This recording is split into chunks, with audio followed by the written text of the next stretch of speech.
ఒకవైపు ఉద్యోగ వేట, మరోవైపు సీక్రెట్గా డ్రగ్స్ దందా సినిమా రేంజ్ను తలపిస్తూ కస్టమర్లకు ఫేస్ టు ఫేస్ కాకుండా సోషల్ మీడియా వేదికగా డెడ్ డ్రాప్ పద్ధతిలో సరుకు డెలివరీ. కట్ చేస్తే కటకటాల వెనుక ఐటీ ఉద్యోగులు, వ్యాపారవేత్తలు.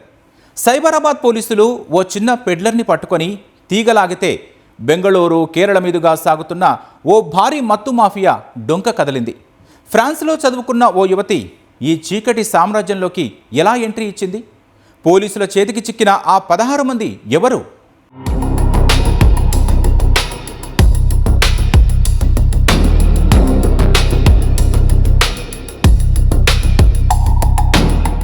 ఆగస్టు 11న Hyderabad Vattinagulapalli kingdom pub road వద్ద గచ్చిబౌలి పోలీసులు, ఎస్ఓటీ బృందాలు నిర్వహించిన తనిఖీల్లో ఒక కన్స్యూమర్కు డ్రగ్స్ సప్లై చేస్తున్న తూర్పుగోదావరి జిల్లాకు చెందిన యశ్వంత్ సాయి అనే యువకుణ్ణి పోలీసులు పట్టుకున్నారు.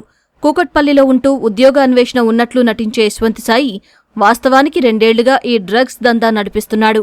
ఇతని దగ్గర 44 గ్రాముల ఎండీఎంఏ డ్రగ్స్ లభించడంతో అసలు డొంక కదిలింది. తీగలాగితే డ్రగ్స్ మాఫియా డొంకంతా కదిలింది. యశ్వంత్ విచారణలో మైండ్ బ్లాంక్ అయ్యే నిజాలు వెలుగుచూశాయి.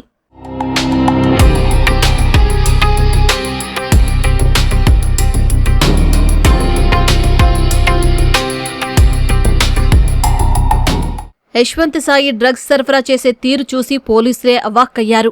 సోషల్ మీడియా ప్లాట్ఫామ్స్ అయిన వాట్సాప్, ఇన్స్టాగ్రామ్ ద్వారా కస్టమర్లతో బేరసారాలు ఆడి ఎవరికీ చిక్కకుండా డెడ్ డ్రాప్ పద్ధతిలో మత్తు పదార్థాలను వినియోగదారులకు చేరవేస్తున్నాడు. బెంగళూరు వెళ్లి స్వయంగా డ్రగ్స్ తీసుకొచ్చి హైదరాబాద్లో పంచుతున్న యశ్వంత్ ఫోన్ డేటా ఆధారంగా నగరంలో 16 మంది కన్స్యూమర్లను పోలీసులు గుర్తించారు. వీరందరికీ డ్రగ్ టెస్ట్ చేయగా అందరికీ పాజిటివ్ అని తేలింది. ఈ 16 మందిలో ఐటీ ఉద్యోగులు, విద్యార్థులు, వ్యాపారులు ఉన్నారు. అందరూ రిపీటెడ్గా డ్రగ్స్ వాడుతున్న వారే అని విచారణలో తేలింది. ఈ నెల 11వ తారీఖు రోజు ఒక డ్రగ్ పెడ్లర్ ఒక కన్జ్యూమర్కి డ్రగ్ సప్లై చేస్తున్నారనే ఇన్ఫర్మేషన్ మీద ఎస్ఓటీ సైబరాబాద్, తర్వాత గచ్చిబౌలి లోకల్ పోలీస్ కలిసి వట్టినాగులపల్లి దగ్గర రైడ్ చేసి యశ్వంత్ సాయి అనే ఒక వ్యక్తిని పట్టుకున్నారు. అతను కూకట్పల్లి నివాసి, యాక్చువల్గా ఈస్ట్ గోదావరి నుంచి ఇక్కడికి వచ్చి ఉంటున్నాడు. ప్రస్తుతం ఏమీ పనిచేయని వ్యక్తి అతను ఇతన్ని ఒక కన్జ్యూమర్ని కూడా అరెస్ట్ చేయటం జరిగింది. అతన్ని కస్టడీలో 44 గ్రామ్స్ ఎండిఎంఏ దొరికింది. తర్వాత అతన్ని ఇంట్రాగేట్ చేసినప్పుడు అతను 16 మంది కన్జ్యూమర్స్కి ఇక్కడ హైదరాబాద్లో డ్రగ్ సప్లై చేస్తున్నట్లుగా కూడా తెలిసింది. ఆ 16 మందిని కూడా ఐడెంటిఫై చేయడం జరిగింది. లోకల్ పెడ్లర్ యశ్వంత్ ఇచ్చిన సమాచారంతో పోలీసులు ఏకంగా 2 రాష్ట్రాలకు ప్రత్యేక బృందాలను పంపారు. బెంగళూరులోని బేగూర్లో నవీన అనే మహిళను అరెస్టు చేసి ఆమె నివాసంలో తనిఖీలు నిర్వహించగా 51 గ్రాముల ఎండీఎంఏ, 50 గ్రాముల ఓజీ గంజాయి లభించాయి. ఈ డ్రగ్ను కేరళకు చెందిన తన స్నేహితుడు అన్వేషణ్ నుంచి పొందినట్లు నవీన విచారణలో వెల్లడించింది. నవీన బెంగళూరులో మకాం వేసి ఈ దందా నడుపుతున్నట్లు గుర్తించారు.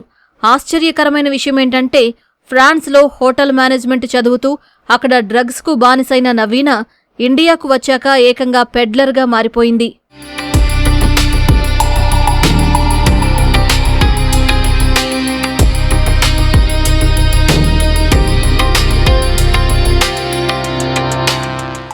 రజల్ అబ్దుల్ గఫూర్ అని, తర్వాత నవీన, వీళ్ళిద్దరు ఫ్రెండ్స్. వీళ్ళిద్దరు కేరళకు సంబంధించిన వ్యక్తులు, ప్రస్తుతం బెంగళూరులో ఉంటున్నారు. వాళ్ళ ద్వారా ఇతనికి ఈ డ్రగ్ వచ్చినట్లుగా ఇంట్రాగేషన్లో చెప్పినందుకు మనము టీమ్స్ ఫామ్ చేయటము, 2 టీమ్స్ పంపించినాము.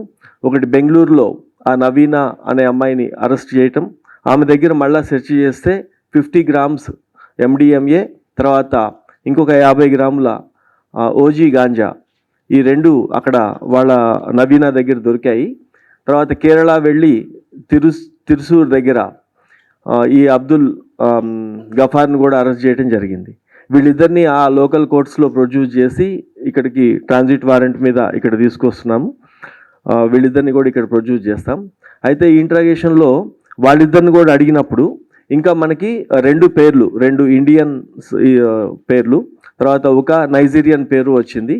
వీళ్ళని పట్టుకోవడానికి కూడా ఇప్పుడు టీమ్స్ ఫామ్ చేసి వాళ్ళని కూడా త్వరలోనే అరెస్ట్ చేయడం జరుగుతుంది.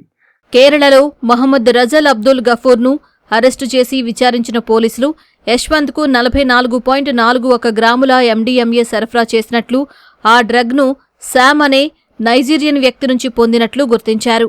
ఈ భారీ ఆపరేషన్లో పోలీసులు మొత్తం 3 పెడ్లర్లను అరెస్టు చేసి 94 గ్రాముల MDMA, 50 గ్రాముల ఓజీ గంజాయి, సెల్ ఫోన్లను సీజ్ చేశారు.